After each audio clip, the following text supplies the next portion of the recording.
दुनिया में कुछ लोग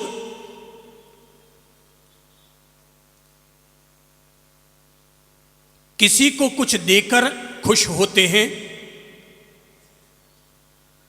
तो कुछ लोग लेकर के खुश होते हैं। कुछ लोग दूसरों को खाना खिलाकर खुश होते हैं तो कुछ लोग फोगट का खाना खा करके खुश होते हैं। दुनिया में दोनों किस्म के लोग होते हैं।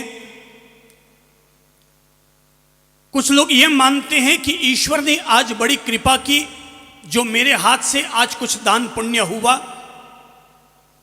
और कुछ लोग यह मानते हैं कि आज भगवान ने बड़ी कृपा की सो मेरी खाली झोली भर गई। उसे लगता है कि आज मैंने दूसरों को कुछ बनाया और आज मुझे कुछ पाने को मिल गया। देने वाला दाता भी खुश होता है और लेने वाला याचक भी खुश होता है। फर्क केवल इतना होता है कि दाता उदारता वश देता है और लेने वाला याचक मजबूरी वश लिया करता है। जो उदारता पूर्वक देता है वो जिंदगी भर देता रहता है, लेकिन जो मजबूरी वश केवल लेने का काम जानता है वो मरता है तब तक केवल लेता ही रहता है। भगवान ने ये हाथ इसलिए नहीं दिए कि तुम किसी के सामने अपना हाथ यूं फैलाओ, बल्कि भगवान ने हाथ इसलिए दिए हैं ताकि तुम दाता बन करके किसी को कुछ दे सको। इसीलिए बचपन से ही अपन सब लोगों ने कबीर का एक मशहूर दोहा पढ़ रखा है कि चिड़ी चौंच भर ले गई नदी न घटियो नीर, दान दिए धन ना घटे कह गए दास कबीर। चिड़ी चौंच भर ले गई नदी न घटियो नीर, दान दिए धन ना घटे कह गए दास कबीर।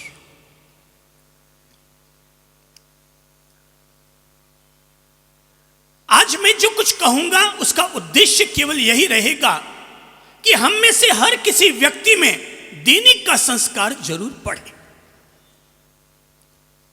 आप क्या देते हैं, क्या दे सकते हैं, आपके लिए देना क्या मुमकिन हो सकता है, यह आपकी अपनी योग्यता और पात्रता पर निर्भर करता है। लेकिन हम में से हर किसी व्यक्ति में देने का संस्कार, दान देने का संस्कार, पुण्य समर्पित करने का संस्कार हम में से हर किसी व्यक्ति के जीवन में होना चाहिए।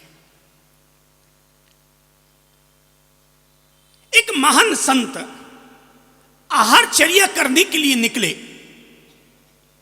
वे अलग अलग घरों में जा रहे थे और अलग अलग घरों से जो उन्हें समर्पित हो रहा था वे उसे स्वीकार कर रहे थे। कोई उन्हें आटा देता था, कोई उन्हें चावल, कोई उन्हें दाल, कोई उन्हें घी तेल सब्जी।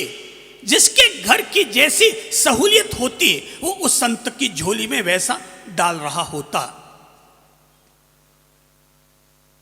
आखिर संत चलते चलते एक ऐसी झोंपड़ी में पहुंचे जहां कदम रखते ही झोंपड़ी में रहने वाली 12 साल की बच्ची ने कहा, महाराज आप गलत घर में आ चुके हैं। बोले, बेटा गलत घर में कैसे आ गया? मैं तो आहारचर्या करने के लिए निकला हूं, जो तेरे पास हो सो दे दो। गुड़िया ने कहा कि महाराज जी हमारा घर तो गरीबों का घर है, मेरे पापा नहीं हैं और मम्मी लोगों के घरों में झाड़ू पोंछे लगाने के लिए जाती है और वहां से उन्हें भोजन के रूप में बासी बूसी जो मिल जाता है ले आती है और मैं भी खाती हूं और वो भी खाती है। मम्मी गई हुई है महाराज जी, अब वो जब आएगी तब आपको हमारे यहां से रोटी मिल जाएगी। महाराज जी 2 पल के लिए हतप्रभ रह गए। झोंपड़ी से बाहर निकलकर आए, 10 कदम आगे बढ़े होंगे कि न जाने उन्हें भीतर से क्या अंतर प्रेरणा मिली, वे वापस झोपड़ी के अंदर आए और आकर के गुड़िया से कहा कि बेटा, तूने कहा कि तेरे घर में देने के लिए कुछ नहीं है। कोई बात नहीं बेटा, तेरे घर में देने के लिए कुछ नहीं है तो भी कोई दिक्कत नहीं। बेटा, तेरे घर में 2 मुट्ठी मिट्टी तो होगी। बोले हाँ महाराज, कच्चा घर है, झोपड़ी है, मिट्टी का आंगन है, मिट्टी तो आप जितनी चाहिए उतनी आपको दे दो। महाराज जी ने कहा कोई बात नहीं बेटा, जा 2 मुट्ठी मिट्टी लेकर के आ जा, वही मेरे पात्र में डाल दे। गुड़िया झट से अपने घर के कच्चे आंगन की तरफ झुकी, उसने मिट्टी उठाई और महाराज के पात्र में डाल दी। महाराज ने बिटिया के माथे पर हाथ रखा, आशीर्वाद दिया और आशीर्वाद दे करके घर से निकल आए। आगे बढ़े होंगे, इतने में ही देखा कि बगल में कोई मकान बन रहा था। महाराज जी ने वो मिट्टी उस मकान की मिट्टी की तरफ डाल दी ताकि वहां जो मकान बन रहा है उस बनते हुए मकान में उस मिट्टी का भी उपयोग हो जाए। महाराज जी के साथ 2-3 शिष्य चल रहे थे। उन्होंने महाराज जी से कहा कि गुरुजी, एक बात समझ में न आई, उस घर में कुछ नहीं था, आप घर से निकलकर बाहर आए, फिर अंदर गए, आपने 2 मुट्ठी मिट्टी ली, बाहर आकर के फेंक दी। आखिर इस सारी घटी हुई घटना का आखिर प्रयोजन क्या है?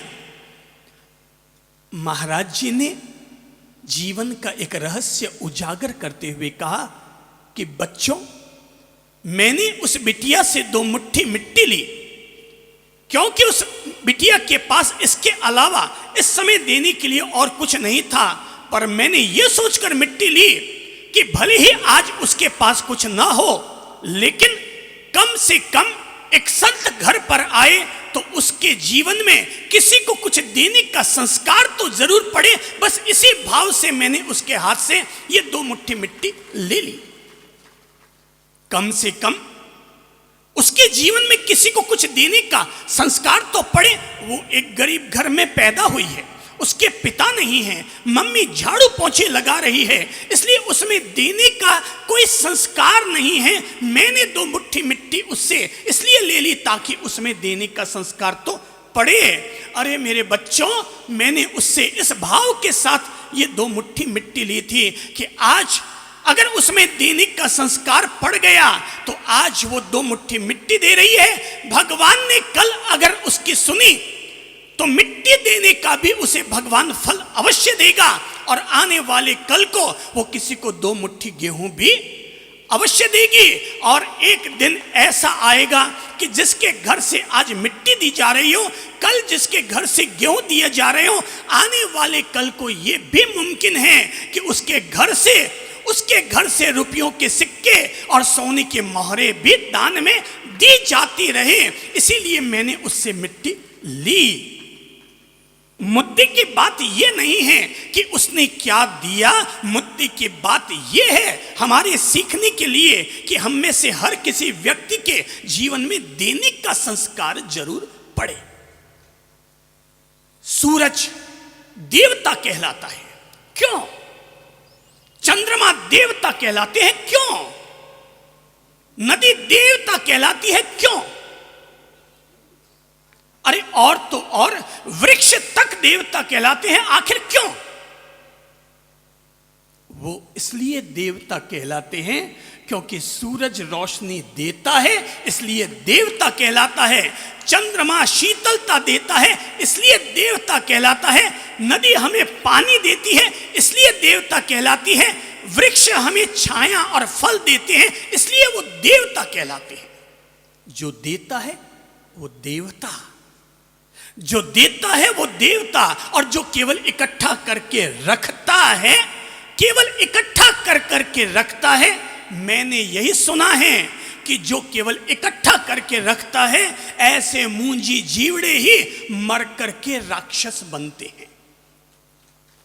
जो व्यक्ति इकट्ठा कर करके रख रख कर मर गया, वो मरने के बाद राक्षस बना।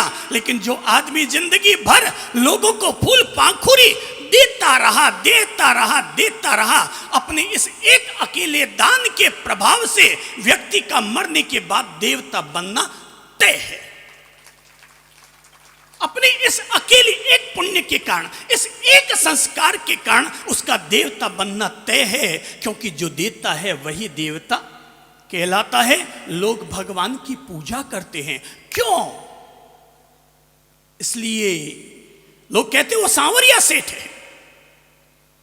उसे सेठ क्यों कहते हैं? क्योंकि वो सेठ सबकी झोलियां भरता है, इसलिए उसे सेठ कहा जाता है। अगर वो ऊपर वाला भी देना बंद कर दे तो दुनिया इतनी बेवकूफ नहीं है जो रात दिन भगवान की मालाएं फेरती रहे। वो देता है इसलिए सेठ कहलाता है। और अगर आप भी देते रहेंगे तो हमेशा दुनिया में सेठ सेठ सेठ कहलाएंगे।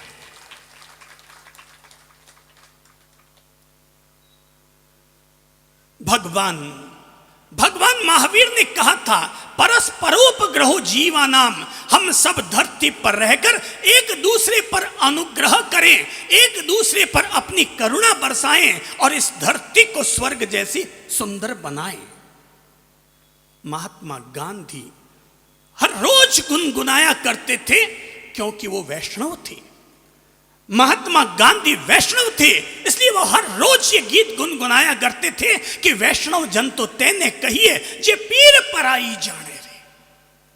वैष्णव जन तो तेने कहिए जे पीर पराई जाने रे। अरे उसे वैष्णव नहीं कहते जो कि रोजाना सुबह उठकर ठाकुर जी की पूजा करता है या अपने गले में जनेऊ बांधता है। वैष्णव जन तो तेने कहिए जे पीर पराई जाने रे।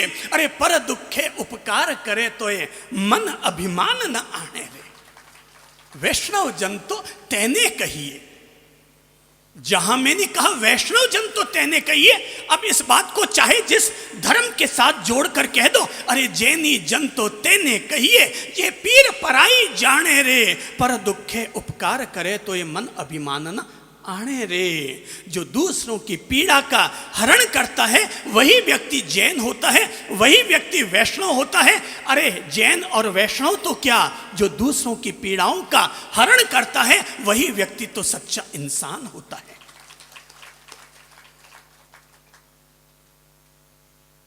हो सकता है धर्म की किताबों में कहा गया हो कि इंसान का अमुक धर्म है, इंसान का अमुक धर्म है, पर मैं तो केवल इतना सा कहता हूं मेरे भाइयों कि आग का धर्म जलाना है, पानी का धर्म बुझाना है, फूल का धर्म खिलना है, कांटे का धर्म गढ़ना है। ऐसी स्थिति में इंसान का भी कोई न कोई एक खास धर्म जरूर होना चाहिए और इंसान का केवल एक ही धर्म बनता है और वो धर्म होता है इंसान होकर इंसान के काम आना। यही इंसान का धर्म होता है कि इंसान इंसान होकर इंसान के काम आए, यही इंसान का धर्म होता है। मैं जन्म से ही दान का संस्कार लेकर आया हूं। यह बात मैं इसलिए कह रहा हूं क्योंकि मैंने अपने बचपन में जिस घर को मैंने देखा, जिस घर में मेरा जन्म हुआ, पालन और पोषण हुआ, मैंने देखा कि उस घर की औकात कोई बहुत बड़ी नहीं थी। लेकिन मैंने बचपन से ही ये देखा हुआ है कि हमारे घर में अगर कोई विधवा महिला कुछ भी मांगने के लिए आ जाती, उसे बड़े प्रेम से दिया जाता था। किसी के भी अगर डिलीवरी का केस हो तो हम देखते थे कि हमारे पिताजी उस डिलीवरी के केस में लगने वाला सारा खर्च, दूध, घी, बादाम उन्हें दिया करते। और मैं देखा करता था कि मोहल्ले या आसपास में अगर किसी की मृत्यु हो जाती तो हम देखते थे कि पिताजी उन लोगों को अर्थी संस्कार के लिए, अंत्येष्टि संस्कार के लिए लकड़ी, अन्य आवश्यक कार्यों के लिए धन भी समर्पित किया करते थे। घर में धन की कोई बहुत बड़ी औकात नहीं थी, लेकिन फिर भी दान देने का संस्कार अवश्य था और जिसका परिणाम ये निकल कर आया कि कल भले ही किसी भी आदमी का अतीत भले ही मध्यम वर्गीय क्यों ना हो, पर जिसके घर में दान का संस्कार रहता है, उसके घर में आज नहीं तो कल उसके घर में अपने आप नवनिधि और अष्ट सिद्धियां, उसके घर में अपने आप नवनिधियां और अष्ट सिद्धियां हो जाया करती है। क्योंकि याद रखना, भगवान किसी का भी ऋण अपने पर चढ़ाकर नहीं रखते। भगवान किसी का भी ऋण अपने पर चढ़ाकर नहीं रखते। बचपन में आपने वो फिल्मी गीत सुना होगा, तुम 1 पैसा दोगे वो 10 लाख देगा, तुम गरीबों की सुनो वो तुम्हारे सुनेगा। मैंने बचपन में यही संस्कार पाया है कि तुम 1 पैसा दोगे वो 10 लाख देगा। मैंने प्रकृति में रहकर यही सीखा है कि अगर आप एक अच्छी भूमि पर 2 मुट्ठी अगर अनाज बोते हैं तो भगवान आपको उसका 1000 गुना दाना करके लौटाता है। आप अगर एक बीज किसी बगीचे में जाकर के बोते हैं, 10 साल के बाद वही पेड़ आपको 1000 आम के फल पैदा करके लौटाया करता है। क्योंकि प्रकृति का काम यही है, तुम 1 पैसा दोगे वो 10 लाख देगा, तुम गरीबों की सुनो वो तुम्हारी सुनेगा।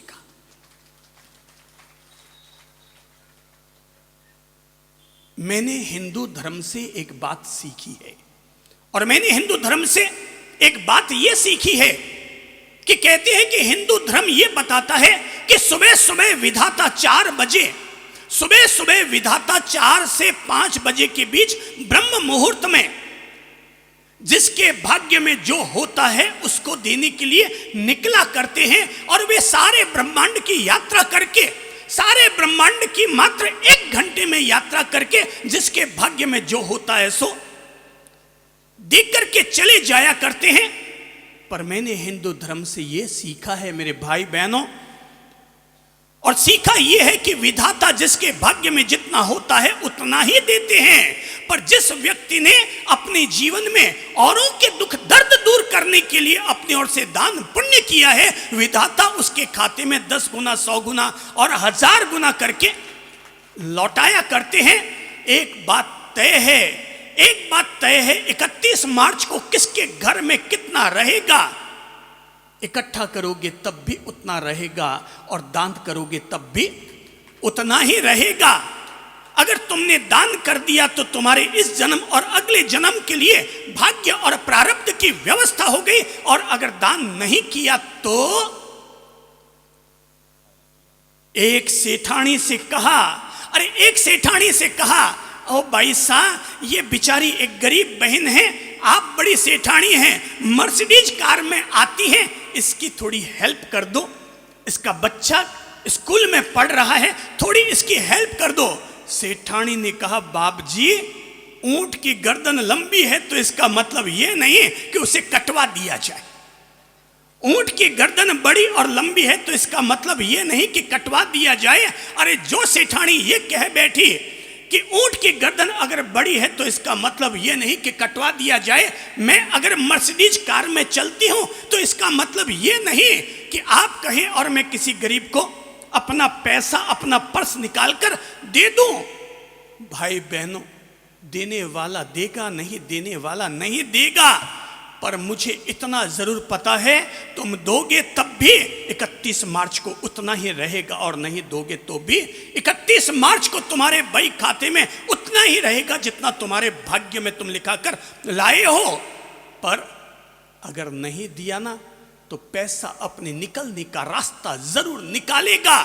जिस सेठानी ने मुझसे कहा था कि ऊंट की बड़ी लंबी गर्दन कटाने के लिए नहीं होती, उसने मुझे तो कह दिया कि कटाने के लिए नहीं होती। 6 महीने के बाद उसी के घर में इनकम टैक्स, सेल टैक्स वालों की रेड पड़ी, और उसने बड़े आराम से 10 लाख रुपए हाथ जोड़कर उसको समर्पित किए।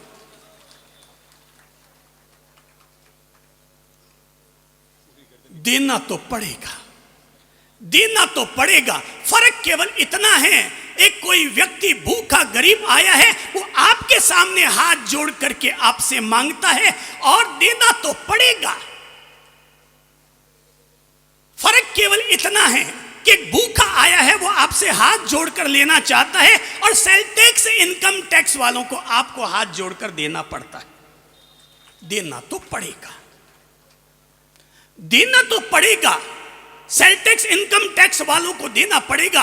अरे जिसके घर में दान का संस्कार होता है, उसके घर में कभी वकील की जरूरत नहीं पड़ती, क्योंकि वकील क्या है? आपके खोटे पैसे को निकालने का रास्ता। जिसके घर में दान के संस्कार होते हैं, उसके घर में बीमारी नहीं आती, क्योंकि डॉक्टर क्या है? आपके घर के एक्स्ट्रा पैसे को निकालने का रास्ता। जिसके घर में दान और पुण्य होते हों, जिसके घर से हमेशा कुछ न कुछ फूल पाखुड़ी हमेशा देते रहने की भावना रहती हो, भगवान भला उसके घर में रोग कैसे भेजेंगे?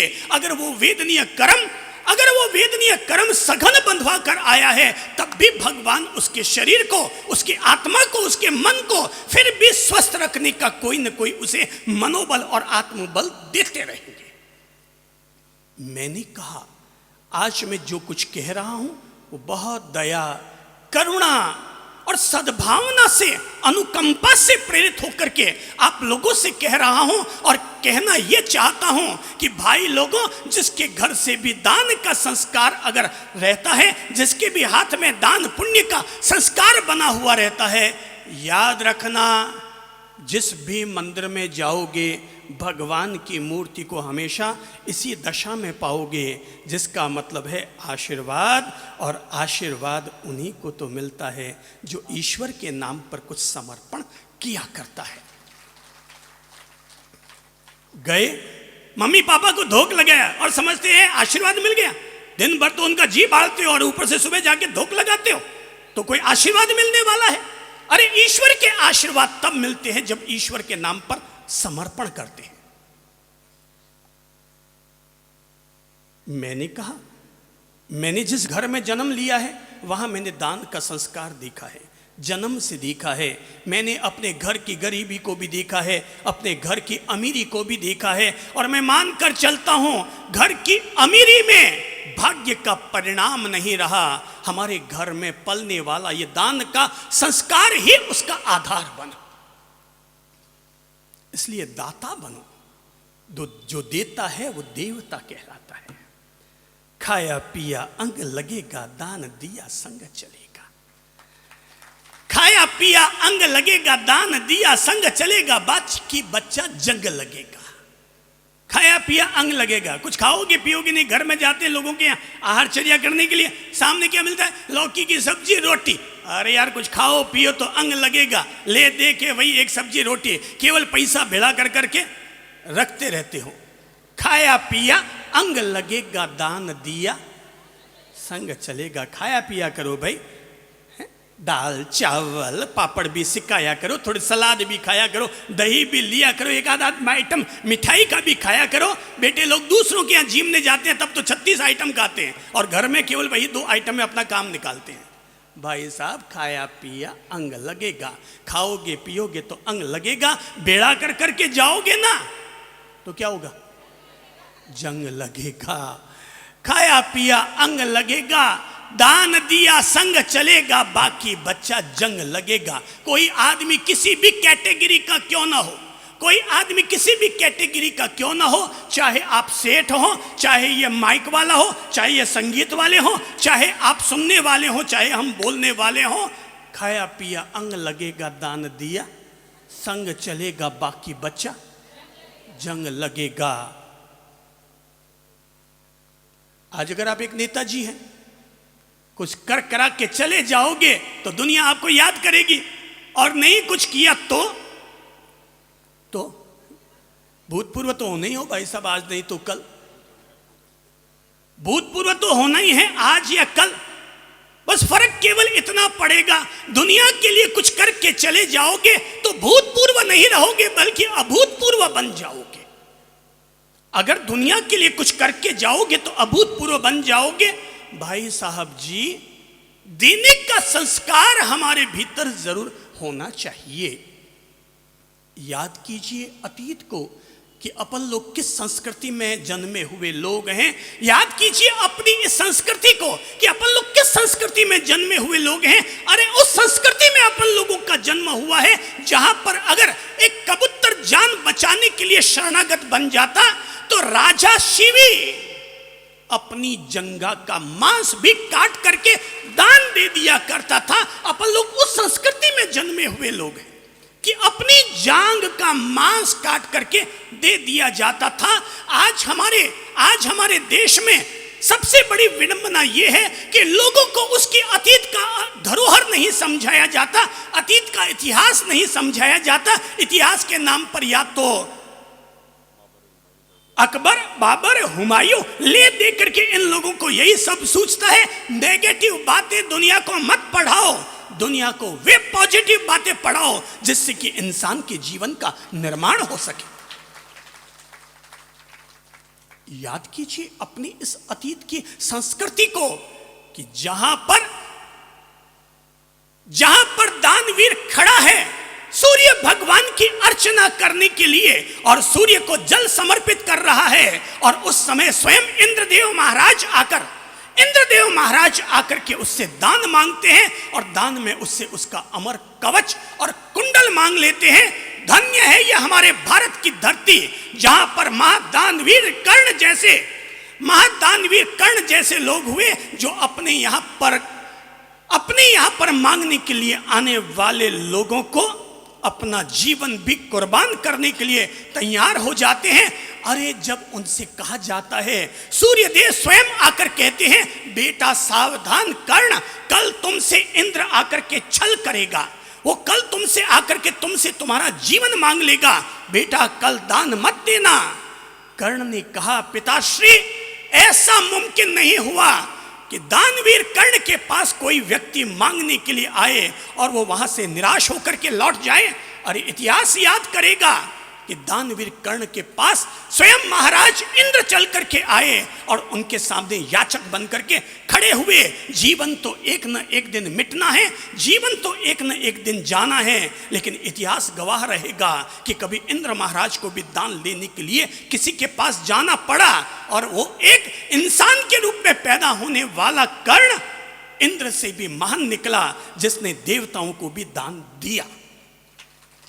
हम तो उस संस्कृति को याद रखते हैं जिस संस्कृति में अरे दधीची जैसे महर्षियों ने देवताओं की रक्षा के लिए अपनी अस्थियों तक का दान दे दिया था।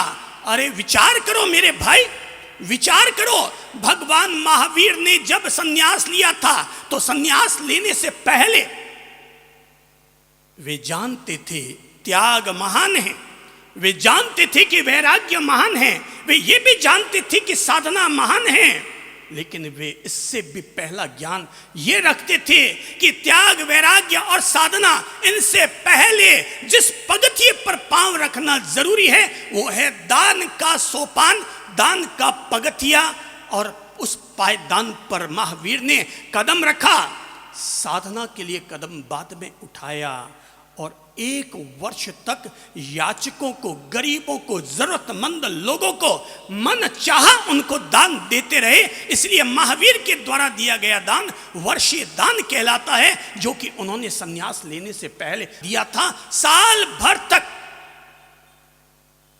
एक ही काम किया, दान पुण्य जो है बांट जाऊंगा, जो है दुनिया को दे जाऊंगा, क्योंकि खाया पिया अंग लगेगा, दान दिया संग चलेगा और बाकी बचा जंग लगेगा। छोड़ के जाऊंगा तो लोगड़े ही खाएंगे, इससे तो अच्छा है अपने हाथों से लुटा करके चला जाऊं, अपने हाथों से मैं लोगों को दे करके चला जाऊं। महावीर ने वर्षीय दान दिया। उनके दान का स्वरूप तो देखो, उनके दान की महिमा देखो कि कहते हैं कि महावीर जब संत बनकर के निकले थे तो उनके पास केवल एक वस्त्र था जो कि उन्होंने अपने कंधे पर डाल रखा था। उनके पास केवल एक वस्त्र था जो उनके कंधे पर डाल रखा था। और कहा जाता है कि उनके नगर में एक ब्राह्मण जो कि विदेश गया हुआ था कमाने के लिए, मगर हतभागा वापस खाली हाथ लौट कर आया, तो पत्नी ने कहा था, अरे यहां पर तो खजाना लुट रहा था और तुम जो थे विदेश जाकर कमाने के लिए गए हुए थे, वापस खाली के खाली हाथ आए। जाओ, अब भी जाओ, उस राजकुमार महावीर के पास जाओ, उस संत महावीर के पास जाओ, शायद अब भी वो तुम्हारा कोई भरण पोषण की व्यवस्था कर दे। महावीर के पास जो वस्त्र था, कहते हैं वो देवताओं के द्वारा दिया हुआ था, देवताओं के द्वारा दिया हुआ वस्त्र था। तो महावीर के पास वो गया, जाकर के याचना की। महावीर ने कहा, भाई तुम विलंब से आए, मेरे पास और तो कुछ नहीं है, हाँ मेरे अंग ढकने के लिए ये देवताओं के द्वारा दिया गया देवदुष्य वस्त्र अवश्य है, लो मैं इसे ही तुम्हें आधा दान कर देता हूं। और तब महावीर ने अपने कंधे पर रहने वाला एक इकलौता कपड़े का 2 टुकड़ा किया और आधा उसे दान दे दिया। ये महावीर का महादान था।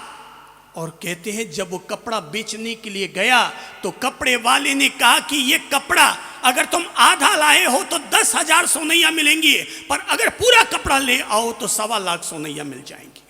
वो फिर जाता है महावीर के पास, हवा का झोंका आता है, हवा का तेज झोंका आता है, महावीर के कंधे पर रहने वाला दुपट्टा हवा के साथ उड़ जाता है। वो सोमिल उस उड़ते हुए दुपट्टे को पकड़ लेता है। महावीर समझ जाते हैं, अहो तो इसका मतलब मुझे अपनी इस साधना की शुरुआत परम दान के साथ ही करनी पड़ेगी। कोई बात नहीं, मैं इस ब्राह्मण की इच्छा पूरी करूंगा, मुझे अगर निर्वस्त्र रहना पड़े तो मुझे रहना कबूल है। महावीर तुम धन्य हो, तेरा महादान धन्य है कि तुमने किसी को दान देते हुए अपने आप को निर्वस्त्र भी रखना पड़ा तो अपने लिए यह कबूल कर लिया। याद कीजिए उन भामाशाहों को, याद कीजिए भामा शाह, जगडू शाह, पीथड़ शाह। याद कीजिए उस पीथड़ शाह को जिसने औरंगजेब के राज्य में गुजरात में आए हुए अकाल को दूर करने के लिए एक अकेले पीथड़ शाह ने गुजरात के संपूर्ण अकाल की व्यवस्था कर डाली। उसने पूरे 10 करोड़ सोनैये गुजरात के अकाल को दूर करने के लिए अपनी ओर से उस जमाने में समर्पित किए थे। जगडू शाह, याद कीजिए न शाहों को। जगडू शाह जो हमेशा जब भी दान देता था तो दान हमेशा पर्दे में बैठकर देता था, ताकि किसी को भी यह पता न चले कि दान देने वाला कौन है।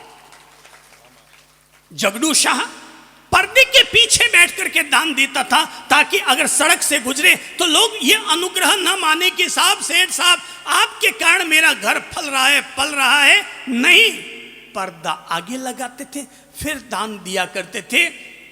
इतिहास तो बताता है, इतिहास तो बताता है कि राजा बीसल देव जगडू शाह की परीक्षा लेने के लिए जाते हैं, उसकी महिमा सुनते हैं कि वो हर व्यक्ति को उसकी पात्रता देख करके दान दिया करते हैं।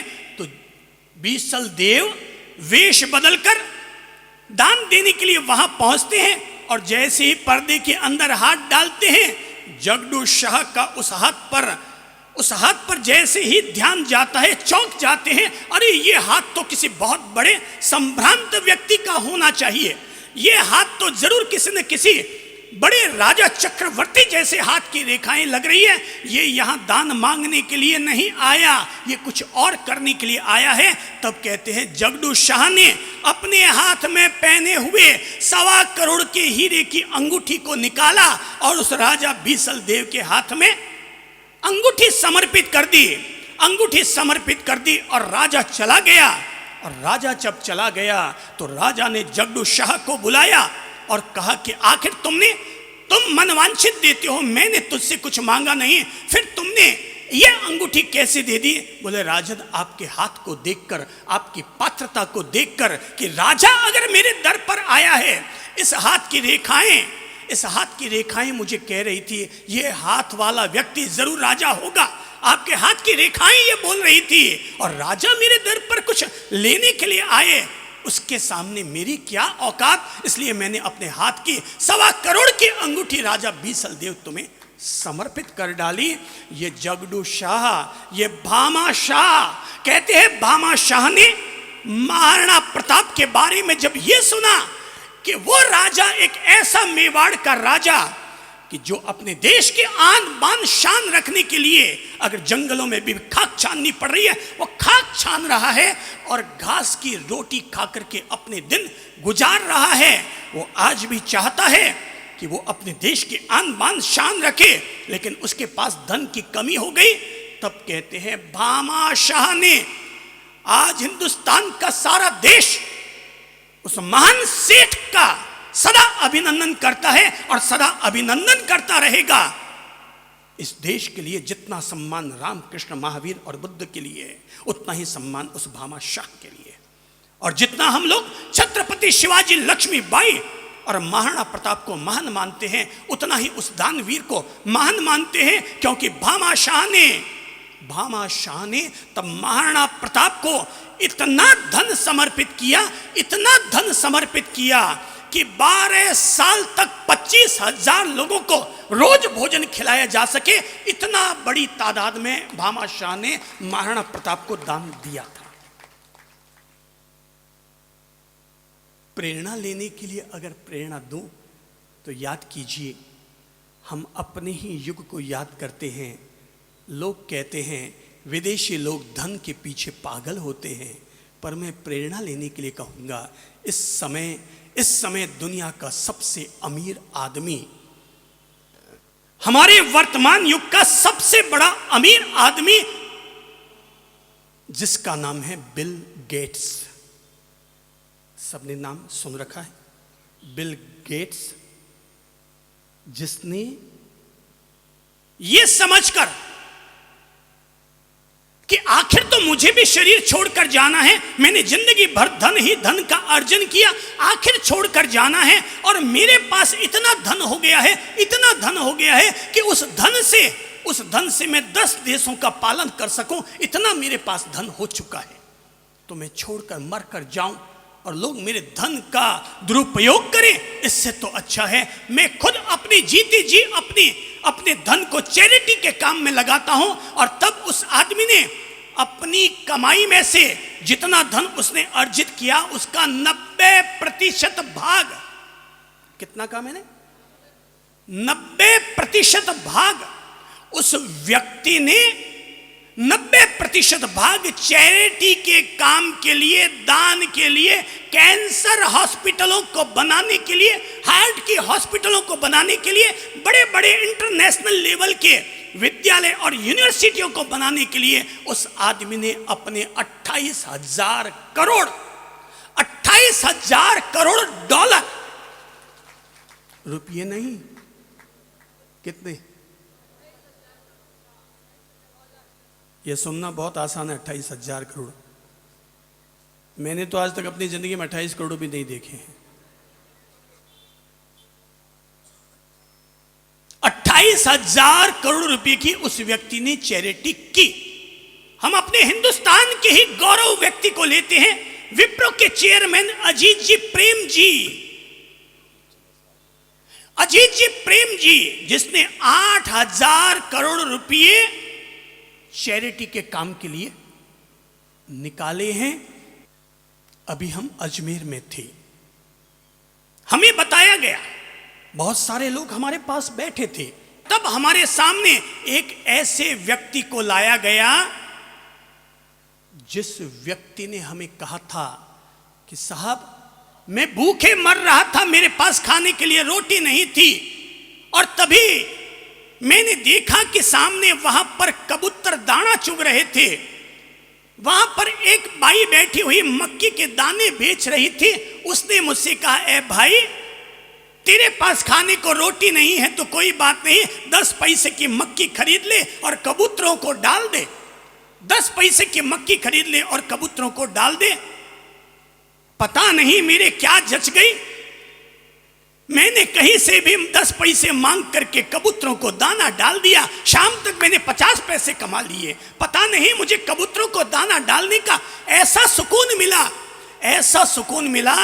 वो व्यक्ति आज रोजाना महीने में 30 दिन महीने में 30 दिन, साल में 365 दिन, रोज के 10,000 रुपये की मक्की के दाने, कबूतरों को दाने, जौ के दाने रोज महीने में 30 दिन डालता है, साल में 365 दिन, हर रोज के 10,000 रुपये। वो कहता भी है, उस शख्स ने हमसे कहा, अग्रवाल बंधु है वो अग्रवाल बंधु है, और उन्होंने हमसे कहा कि साहब कई बार तो लगता है शाम के 7 बज जाते हैं कि यार आज तो 10,000 की व्यवस्था बैठ ही नहीं पाई। बोले आज तक साहब उस 10 पैसे के दाने से लेकर आज तक की व्यवस्था यही रही है। आज तक चाहे रात को 11 बजे ही कोई मुझे भुगतान मेरा पहुंचाने आ जाए, पर 10,000 रुपया मेरे पास अवश्य हो जाता है, और आज तक एक दिन भी गैर नहीं हुआ। अगर मेरी तबीयत ठीक नहीं रहती तो मेरे बच्चे जाते हैं और 10,000 रुपयों का दाना डाल करके आते हैं, रोज के 10,000 रुपये। प्रेरणा लेने के लिए कहूंगा, चुन्नी लाल जी बाहेती, जोधपुर के ही एक माहेश्वरी बंधु चुन्नी लाल जी बाहेती हार्ट का ऑपरेशन कराने के लिए बॉम्बे हॉस्पिटल जा रहे थे। डॉक्टरों ने साइन करवा लिए थे कि रिस्की ऑपरेशन है, ऊपर भी जा सकते हैं। सोचा रे जीवड़ा, जीवन में कभी कुछ किया तो नहीं, और डॉक्टर ने तो साइन भी करवा लिए। राम नाम सत्य हो सकता है, जीवड़ा जाते जाते कुछ कर ले। सोचा कोई बात नहीं, जाना तो है ही है, पर मन में संकल्प करके ऑपरेशन थिएटर के अंदर गए कि मेरे 2 दुकान हैं, अगर मैंने जीवन में तो कुछ किया नहीं, पर अगर जिंदा लौट के बाहर आ गया तो 2 दुकानों में से एक दुकान गौ माताओं के नाम कर दूंगा, और एक दुकान से मैं अपनी घर गृहस्थी चला लूंगा। ऑपरेशन सक्सेसफुल हुआ, जिंदा आदमी लौट कर आ गया। 10 दिन बाद उन्होंने अपने घर में कहा बच्चों से कि बेटा मैं तो ये संकल्प करके गया था कि अब 2 दुकानों में से एक दुकान से मोह अपना हटाना है, कुछ नहीं करना है, केवल अपना मोह हटाना है। अब एक दुकान की आमदनी गौ माता के नाम पर कर देनी है। बच्चों ने कहा बाप जी, पापा जी, ये सब आप ठीक है, 1 लाख दान कर लीजिए, 2 लाख दान कर लीजिए। बाप ने कहा भाई 1 है को 2 है, मैंने तो मन बनाया हुआ है, जो करना है सो अभी कर लो, बंटवारा कर लो, जो करना है सो कर लो। 1 दुकान तुम बच्चे संभालो, 1 दुकान मेरे नाम कर दो। आखिर तय हो गया 1 दुकान, वो दुकान जिसमें मुनाफा नहीं होता था, वो गौ माता के नाम कर दी गई। चुन्नी लाल जी बाहेती दुकान पर गए और स्टाफ से जाकर कहा भाई इस दुकान से अब 1 पैसा मेरे लिए कमाना हराम बराबर है। ये गौ माता के नाम पर मैंने ये दुकान कर दी है, अगर तुम मेहनत करके कमाई निकलवा सकते हो तो कमाई निकलवा दो, और ताकि वो गौ माताओं के नाम चली जाए। चुन्नी लाल जी बाहेती गौ माताओं के नाम पर समर्पित होने वाला हिंदुस्तान का एक ऐसा महान शख्स, जो उस दुकान से हर साल 50 लाख रुपये गौ माताओं के लिए दान और दक्षिणा के लिए निकाला करता था। राजस्थान की एक भी गौशाला ऐसी नहीं है जिस गौशाला में उस व्यक्ति के द्वारा दिया गया दान ना हो। किया क्या? 1 दुकान से अपना मोह हटाया, दूर को जाना छोड़े, अपन अपने ही शहर में अगर लेते हैं, आज अगर अपन अपने ही शहर में लेते हैं, शहर में करोड़पति अरबपति तो कहीं होंगे, 1-1 हजार करोड़ के मालिक यहां पर कहीं होंगे ना, क्यों भाई, है कि नहीं? ज्यादा है, ठीक है। आपने कहा कि 1,000 करोड़ की संपत्ति के मालिक यहां पर 100, 50, 200, 500 लोग, चूंकि ये वस्त्र नगरी है तो यहां करोड़पतियों की तो कोई कमी है नहीं। जितनी फैक्ट्रियां हैं सबकी सब करोड़पति की फैक्ट्रियां हैं। अब सवाल ये उठता है, कमाया तो सबने है, लेकिन लगाया किस किसने है? ध्यान रखना भाई, कमाने के लिए भेजा चाहिए, पर लगाने के लिए कलेजा चाहिए। कमाने के लिए भेजा चाहिए, पर लगाने के लिए कलेजा चाहिए। और यहां पर भेजा तो बड़े बड़े अरबपतियों के पास है, लेकिन लगाने का कलेजा केवल एक अशोक कोठारी के पास है। लेकिन लगाने का कलेजा बहुत चाहिए, हैं? अभी अगर 5,000 रुपया भी निकाल के देना पड़े ना, पापा अलग टोकेंगे, बेटा अलग टोकेगा, बहू अलग टोकेगी, घरवाली अलग टोकेगी, थे तो रुपया लुटाता रहो, थारे कहीं लगे और मन में आए वैसा बोलने लग जाते हैं। ओ भाई साहब, जब आपके घर के मालिक महीने के 1.5 लाख रुपया कमा के लाते हैं, उस समय तो कोई बोलता नहीं पापा जी गणे मान 1.5 लाख कमा लाओ। वे 1.5 लाख कमा लाओ जन तो थाना की फर्क को नहीं पड़े, और 5,000 रुपया दान देवन लगे जने वही टोके वही टोके वही टोके। सभी लोग टोकते, वो कमा के लाता है तब आपको नहीं दिखता भाई, उसकी वजह से आज 5 लाख आए, 5,000 रुपये खर्च कर दे तो आदमी टोका टोकी पर उतर आता है। ऐ मेरे भाई, कमाने का भेजा सबके पास होता है, लेकिन लगाने का कलेजा मैंने कहा अशोक कोठारी के पास रहता है। अशोक कोठारी या उसके जैसे व्यक्ति के पास होता है। आपका अपना उदाहरण है, इसलिए मैंने ये उदाहरण दे डाला। ऐ मेरे भाइयों, ये उदाहरण मैंने इसलिए दिया है क्योंकि बीडी परिवार एक ऐसा परिवार है जिसमें जितनी कमाई होती है उस कमाई में से आना पाई सहित 50% केवल गौशाला और दान पुण्य के लिए समर्पित होता है। जितनी कमाई होती है उसमें से केवल जितना वो कमाते हैं ना उस परिवार में, कोठारी परिवार में, मैंने कितना कहा, उसमें से कितना कहा मैंने,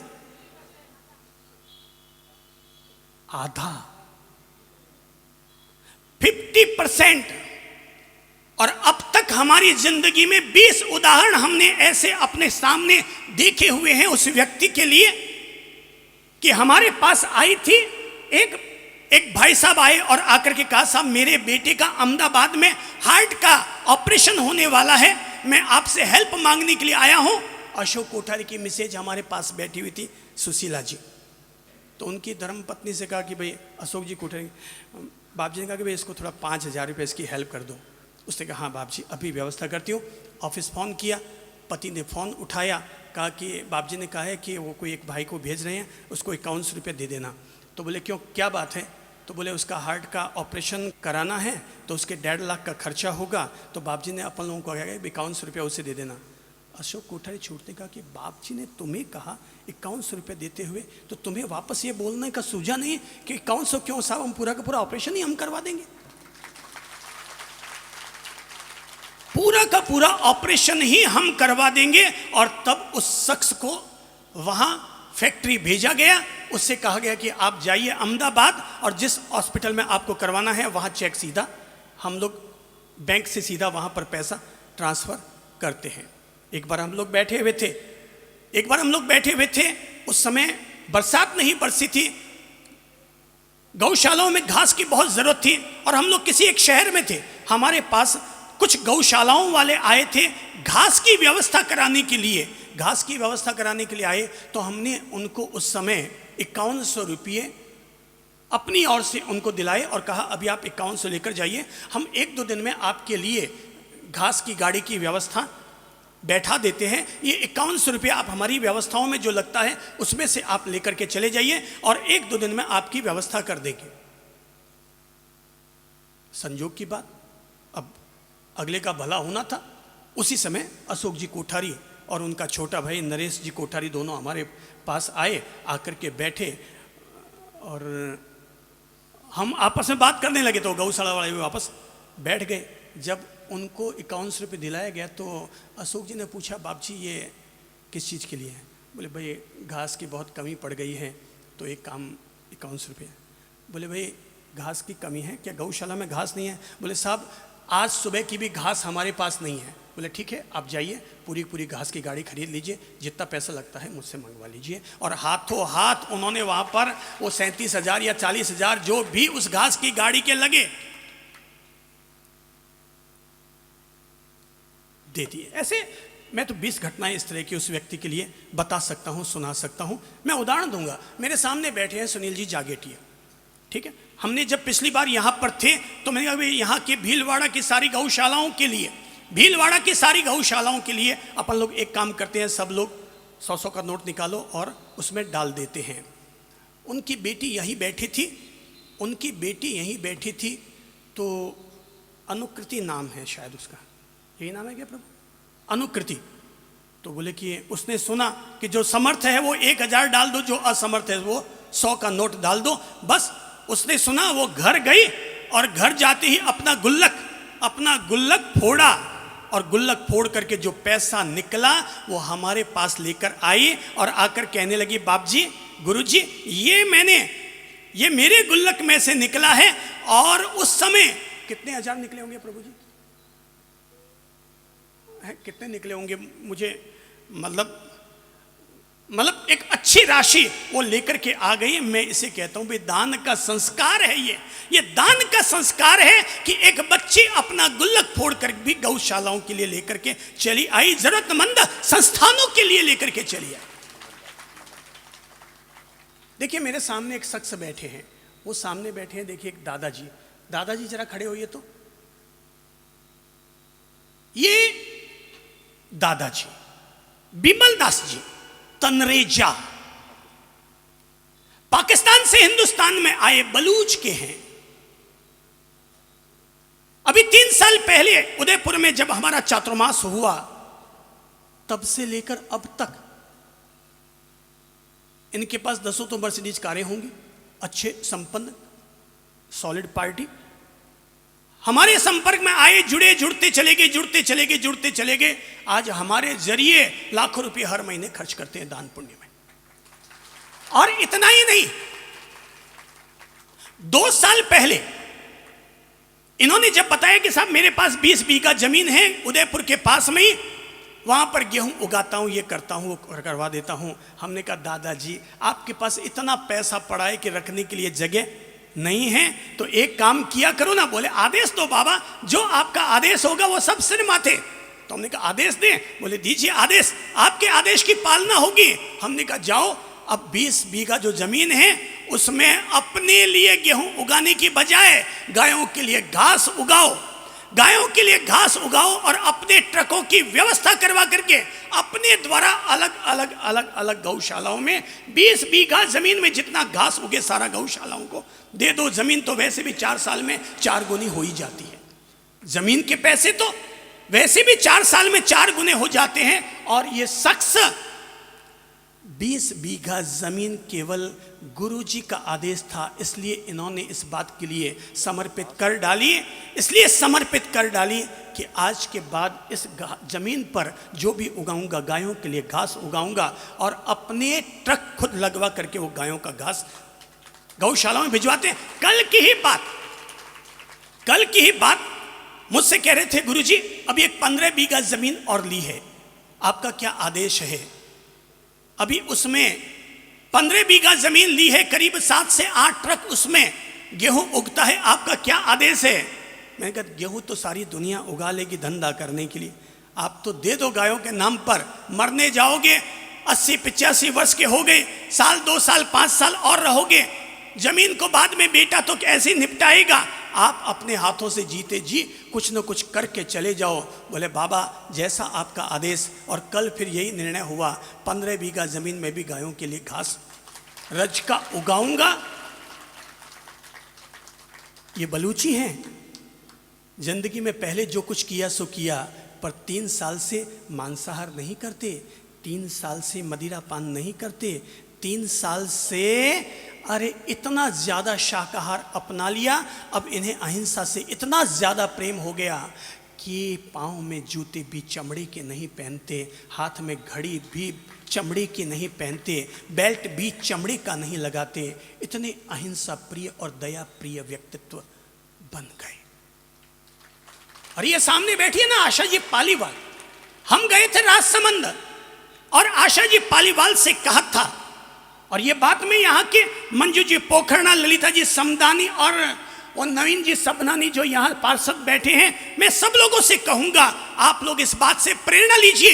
हमने आशा जी पालीवाल नगर सभापति से कहा था, बहन जमीन आप निकाल के दो, आपके राजसमंद में हर कोने कोने में प्याऊ बनवा देते हैं। हम आए हैं और सब जगह पर प्याऊ ही प्याऊ खड़ी करवा देते हैं। आशा जी पालीवाल ने कहा था मैं हर चौराहे की जमीन आपको देती हूं, आप जहां जहां बनवाना चाहें बनवा लीजिए। और तब राजसमंद में अलग अलग स्थानों पर 20 तरह की प्याऊ बनाने के लिए इन्होंने जमीन समर्पित की। दान का संस्कार होना चाहिए। ऐ मेरे भाई बहनों, दान का संस्कार होना चाहिए। एक खास घटना पर आपका ध्यान केंद्रित करूंगा और घटना यह है, एक राजा के बेटे का हैप्पी बर्थडे आया। तो हैप्पी बर्थडे पर राजा ने अपनी तरफ से सारे नगर में घोषणा की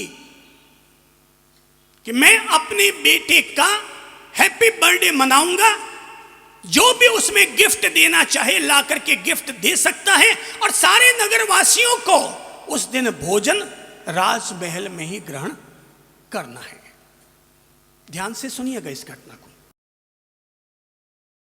राजमहल में ही सबको भोजन ग्रहण करना है, ठीक है। पूरे नगर में ढिंडोरा पीट दिया गया और सब लोगों ने तैयारी शुरू कर दी, क्योंकि राजा के बेटे का जन्मदिन। किसी ने मोती का झुलना बनाया, किसी ने सोने का पलना बनाया, किसी ने जो भी। एक राजा को गिफ्ट देना है ना, अरे राजकुमार कुछ ना समझे तो क्या हुआ। ध्यान रखना, कलेक्टर मरता है तो 200 लोग भिड़े होते हैं, कलेक्टर का कुत्ता मरता है तो 2000 लोग भिड़े होते हैं, क्योंकि कलेक्टर देखने वाला है ना, तो राजा देखने वाला है। सो राजा को दिखाने के लिए सबने महंगे से महंगे उपहार तैयार किए। एक किसान अपनी पत्नी के पास गया और पत्नी के पास जाकर कहा, ए भाई धनियाणी, एक काम कर, कुछ गिफ्ट हो तो दे दे, राजा के पास चला जाता हूं। राजमहल कभी देखा नहीं, सुना है राजरानी बड़ी सुंदर है, उसको भी देखाऊंगा। कहते राजकुमार, राजकुमार अपने आप में देवों का अवतार है, उसे देख आऊंगा। धनियाणी ने कहा, ओ गरीब किसान, अपने पास है क्या जो ले जाकर के तो राजा को गिफ्ट देगा। बोले देख धनियाणी, ढूंढ, कहीं मिल जा वाला गर्रे माने झोपड़ी में, इधर उधर कुछ ढूंढ, कुछ मिल जाए। धनियाणी ने कहा, भाई और तो कुछ नहीं है, पीपे में आटा है, और तो कुछ नहीं है, पीपे में आटा है, तुम कहो तो उसकी रोटियां बना दो।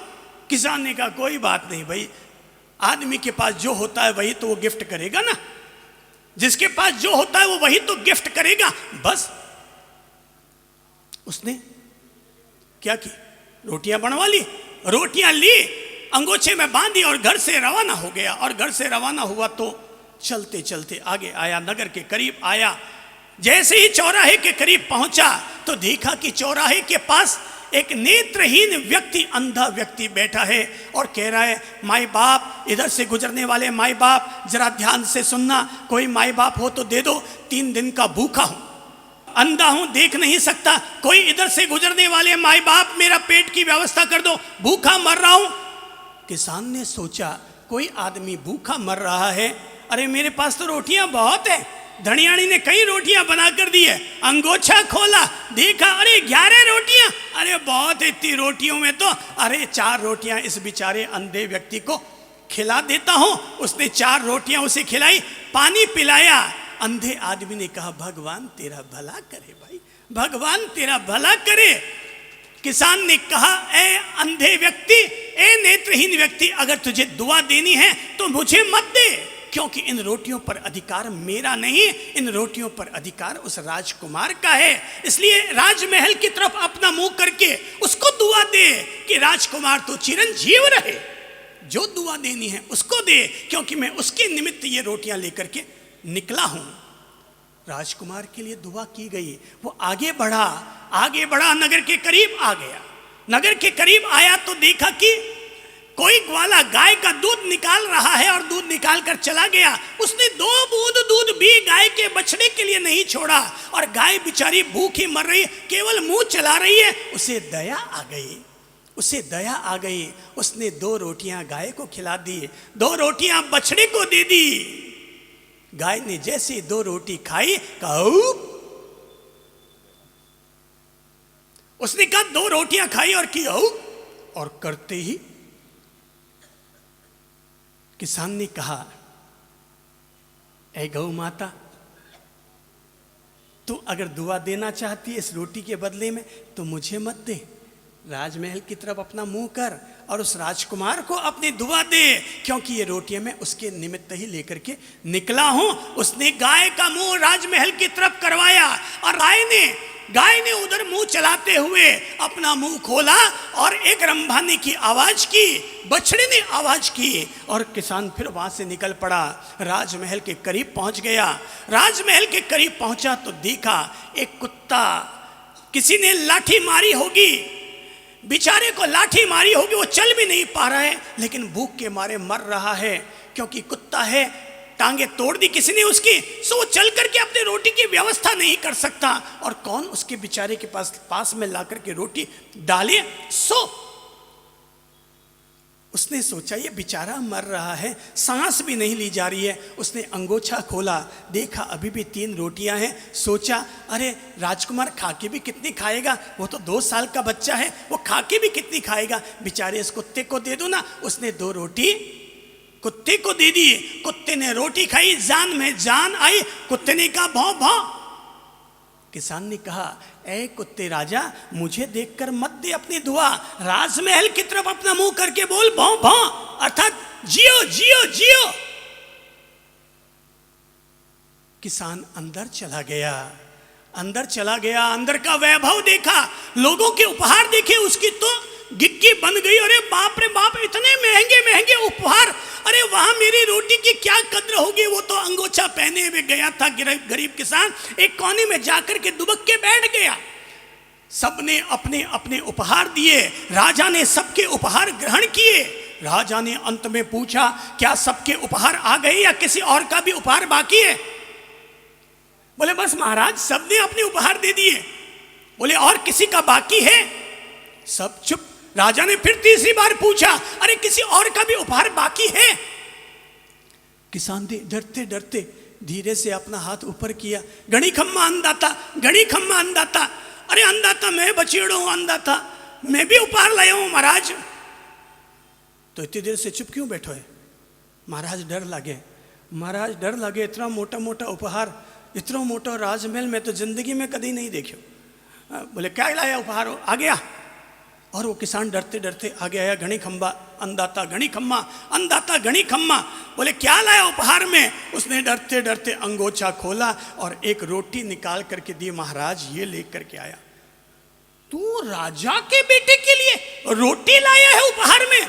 महाराज गरीब किसान हूं, गणी खम्मा अंदाता, और तो कुछ मेरे पास नहीं था अंदाता, ये एक रोटी थी वही लेके आ गया महाराज। राजा के बेटे के लिए एक रोटी थी मेरे पास, वही ले आया रोटी, और वो भी एक लाया। महाराज माफ करें महाराज, रोटियां तो 11 लेकर के निकला था महाराज, पर एक ही रोटी बच पाई। क्यों भाई, बाकी की रोटियां कहां दे दी। बोले महाराज बीच में कई लोग मिल गए, जरूरतमंद लोग मिल गए, उनको रोटी खिला दी महाराज, एक रोटी बची सो लेके आ गया। महाराज ने हंटर बाहर निकाला और कहा साले तू जरूरतमंद वाले लोगों की रोटी वो राजकुमार के लिए लेकर आया। बोले नहीं महाराज, रोटी तो इंसान की रोटी होती है, वो कोई गरीब और अमीर की रोटी नहीं होती। महाराज रोटी तो इंसान के लिए रोटी होती है, गरीब और अमीर के लिए रोटी नहीं होती। धरती सबके लिए एक जैसा अन्न पैदा करती है महाराज। पर महाराज आप बुरा ना माने महाराज, अरे मैं रोटी आपको एक दिख रही है महाराज, पर मैं केवल एक रोटी लेकर नहीं आया महाराज, मैं इस एक रोटी के साथ कई कई लोगों की दुआएं भी अपने साथ लेकर के आया हूं महाराज, कई लोगों की दुआएं अपने साथ लेकर आया हूं। महाराज ने कहा किसकी दुआ। तब उसने अपनी आप बीती सुनाते हुए कहा महाराज चौराहे पर अंधा मिल गया था, मैंने उसको 4 रोटी खिलाई और उसकी दुआएं राजकुमार के लिए लेकर आया हूं महाराज। मुझे गाय और बछड़ा मिल गया, मैंने उनको भी 2-2 रोटी दी महाराज, उनकी दुआएं भी अपने साथ लेकर आया हूं। मैंने 2 रोटी आपके राजमहल के बाहर अधमरे पड़े कुत्ते को दे दी, मैं उसकी भी दुआएं अपने साथ लेकर आया हूं। महाराज ये केवल एक रोटी मत समझिए, इस एक रोटी में आपके राजकुमार के चिरंजीव होने के लिए कई लोगों की दुआएं और आशीर्वाद इसमें छिपे हुए। महाराज ये रोटी का सम्मान कीजिए महाराज। और महाराज ने जैसे ये सुना कि इस एक रोटी के साथ कई लोगों की दुआएं अपने साथ लेकर के आया है, राजा तत्काल अपने सिंहासन से खड़ा हुआ, चल करके औरों का उपहार तो अब तक सब लोगों ने आकर के दिया, पर उस गरीब किसान के रोटी का उपहार लेने के लिए राजा खुद अपने राज सिंहासन से खड़ा हुआ, सामने गया, रोटी को अपने हाथ में लिया और रोटी को हाथ में लेकर के कहा, ऐ मेरे सभासदों, क्या तुम ये सोचते थे कि मैं अपने राजकुमार के लिए कोई महंगे उपहार चाहता हूं? अरे मैं तो अपने राजकुमार के लिए ऐसा ही कोई बेशकीमती उपहार चाहता था जो उपहार ये किसान अपने साथ लेकर के आया है। अरे दुआओं की दौलत, दुआओं के झूलने ये अपने साथ लेकर के आया है। और तब राजा ने वो रोटी ली, राजा ने वो रोटी ली और लेकर के अपने बेटे के पास गया। केक बना हुआ पड़ा रह गया, बादाम का हलवा बना हुआ पड़ा रह गया और राजा ने उस रोटी का एक टुकड़ा तोड़कर अपने बेटे के मुंह में डालते हुए कहा, हैप्पी बर्थडे बेटा, हैप्पी बर्थडे बेटा, हैप्पी बर्थडे। भाई लोगों, दान का संस्कार अपने जीवन से आज जोड़ने की आदत डाल लो। अन्न दान करो, वस्त्र दान करो, औषधि दान करो, ज्ञान दान करो, अन्न दान करो। रोजाना खाना बनाते समय सभी बहनें जब भी खाना बनाओ 2 मुट्ठी आटा एक्स्ट्रा भिगोवो। अरे आपको तो खाना बनाना ही है, 1 किलो आटे की रोटियां बनाई, वहां पर 100 ग्राम आटे की रोटियां और एक्स्ट्रा बना ली, आपके कोई फर्क नहीं पड़ने वाला। अरे आपके तो कोई फर्क नहीं पड़ने वाला, पर भूखे के जरूर फर्क पड़ जाएगा। मैं यहाँ की ही एक तपस्विनी माता जी का नाम लूंगा, नाम है पुष्पा जी सिंघवी। नाम क्या बताया मैंने? पुष्पा जी सिंघवी। 12 साल पहले उस महिला ने हमसे प्रेरणा ली थी और प्रेरणा लेकर के उसने एक छोटा सा दान शुरू किया। और दान क्या शुरू किया? वो महिला बहुत तपस्विनी है, रोज आयम्बिल तपस्या, एकासना, व्रत, उपवास करती रहती है और रोजाना सुबह घर से निकलती है और घर से निकलते समय अपने साथ क्या लेकर आती है देखो बताऊं। 20 किलो की महिला होगी, वो केवल हड्डी हड्डी दिखती है क्योंकि तपस्या खूब करती है, तपस्या खूब करती है, इसलिए 20 किलो की महिला दिखती होगी, पर उसके हाथ में 10 किलो का थैला होता है। सुनिएगा, प्रेरणा दे रहा हूं आपको। 10 किलो का थैला होता है और थैले में करीब 2-3 दर्जन केले, बिस्किट के पैकेट। सुनिएगा, वो रोजाना मंदिर आती है और वो आती भी करीब रेलवे स्टेशन से उधर रहती है और करीब 1.5-2 किलोमीटर रोजाना पैदल चल करके यहाँ पारसनाथ जी के मंदिर में आती है, रोज महीने में 30 दिन, बरसात में भी। और वो 10 किलो का थैला आपसे 3 किलो का टाबर नहीं संभलता होगा, आपकी गोद में आपका खुद का टाबर हो तो नहीं संभलता होगा। वो 10 किलो का थैला रोज हमारे पास आकर के फिर जाती है। और वो महिला ने 12 साल पहले हमसे प्रेरणा पाई और प्रेरणा पाकर अपने जीवन में लागू किया। आज भी वो महिला केले इतने सारे, बिस्किट के पैकेट, ब्रेड का पैकेट, परोठे के पैकेट और इतना बड़ा चाय का थर्मस लेकर के आती है। रेलवे स्टेशन पर बैठे हुए गरीब गुरबे, बूढ़े, बुजुर्ग, अपाहिज या अंधे लोगों को सुबह का नाश्ता करवाती है, चाय 1-1 कप पिलाती है। करीब 40 से 50 लोगों को रोज वहाँ पर नाश्ता करवा करके फिर मंदिर जी में जाकर के पूजा करके आती है। उसके मंदिर जी में पूजा बाद में होती है, वहाँ रेलवे स्टेशन पर भगवान की पूजा पहले हो जाती है, पहले हो जाती है। अरे औरों को छोड़ो ना, ये देखो एक और शख्स सामने बैठे हैं, अपने ही चातुर्मास समिति के संरक्षक उदयलाल जी समदानी। अब तक पता नहीं कितने हजारों लोगों को, पता नहीं कितने हजारों लोगों का अब तक वो नेत्रों की शल्य चिकित्सा वो करवा चुके हैं। प्रभु जी खड़े हो, ये तो उदयलाल जी समदानी। मैं चाहूंगा इनके सम्मान में ताली वादन जरूर करें। इस शख्स ने पिछले 10 साल से केवल अपना समय, श्रम और धन करिए केवल जरूरतमंद लोगों के इलाज के लिए समर्पित किए। मैं तो इनके पांव धोकर पीऊं तो भी कम है। ज्ञान दान करो भाई, हैं? आपको लगता है आपको लगता है ना भाई बहनों, आपके पास पैसा दान करने के लिए नहीं है, हैं? आप सब लोग पढ़े हुए हैं और पढ़े हुए हैं। ऐसी स्थिति में रोजाना 1 घंटा 2 घंटा, ए बहनों, दिन भर घर में बैठे बैठे टीवियां फांकते रहते हो, दिन भर घर में बैठे बैठे टीवियां देखते रहते हो, टीवियों में कुछ होने वाला नहीं है। रोजाना 2 घंटा अपनी गली मोहल्ले के बच्चों को इकट्ठा करके, आप सब लोग बीए बीकॉम पढ़े हुए, एमए पढ़े हुए हैं, अपने मोहल्ले के गरीब बच्चों को बुला लिया करो, जरूरतमंद बच्चों को बुला लिया करो, रोजाना 2 घंटे उन्हें पढ़ाया करो। ये ज्ञान दान है। आज अगर हम लोग आजाद चौक में आते हैं और रोज 2 घंटा आप लोगों के लिए मेहनत करते हैं, रोज सत्संग करते हैं, ये क्या है? ये ज्ञान दान है हमारी तरफ से। ये हमारी तरफ से रोज दिया जाने वाला ज्ञान दान है। ज्ञान तो दीपक की तरह है, जहां जाएगा वहीं पर दीपक की तरह अपनी रोशनी फैलाएगा। आपसे कुछ नहीं दिया जा सकता। एक एक किताब रोजाना गिफ्ट दिया करो, उसको ले जाओ भाई, 20 रुपये की किताब ले जाओ, गिफ्ट दो। हो सकता है आपकी एक किताब उसके जीवन में रोशनी दे दे। आप अगर एक अस्पताल बना सकते हो तो अस्पताल बनाओ। अस्पताल नहीं बना सकते भाई, मैं वो काम बता रहा हूं, वो 6 काम बता रहा हूं जो आपके मृत्यु के बाद भी आपके काम आएंगे।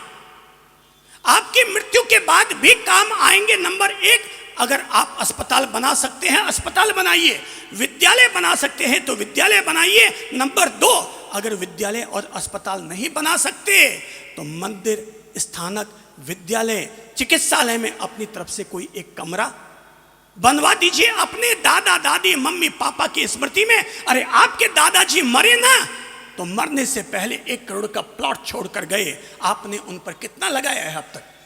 अपन लोगों ने अब तक कितना लगाया? वो मरे तो 1 करोड़ छोड़कर गए, हमने क्या उसका 5% भी वापस लगाया है? बचपन में पड़ी हुई उस घटना को हमेशा याद रखिए कि किसान कमाता था 4 आने, 1 आना मम्मी पापा के लिए खर्च करता, 1 आना बीवी बच्चे और अपने लिए खर्च करता, 1 आना भविष्य के लिए संरक्षित रखता और 1 आना नेकी कर कुएं में डाल, दूसरों की भलाई के लिए लगा दिया करता था। हमारे यहाँ पर इसीलिए कहा जाता है दान जरूर दो।